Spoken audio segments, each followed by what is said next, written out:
Stress around returning to school in the middle of a pandemic will have some students turning on a computer to attend a whole new virtual school this fall. But once they're online, they'll have to stay logged in, learning in front of a screen for up to nearly 4 hours during each 5-hour school day.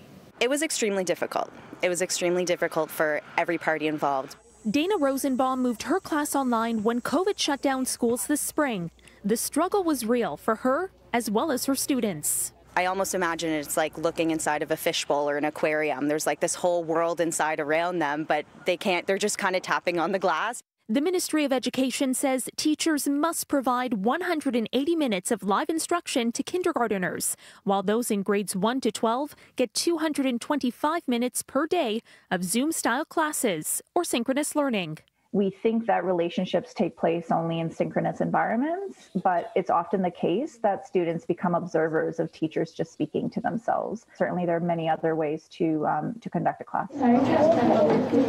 While the province appears to prefer real-time teaching, e-learning expert Behan Farhadi says it's not necessarily the best way to learn online, especially for the younger grades. I have 2 children. One's in kindergarten, one's in grade 3.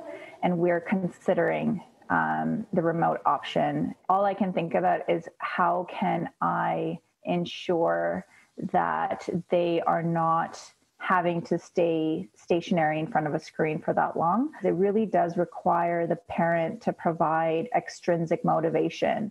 It's one of the ways synchronous classes compound inequities. Others include spotty Wi-Fi or not having enough computers for every child. We need to consider which families we are imagining will access these forms of instruction and who's going to be left behind.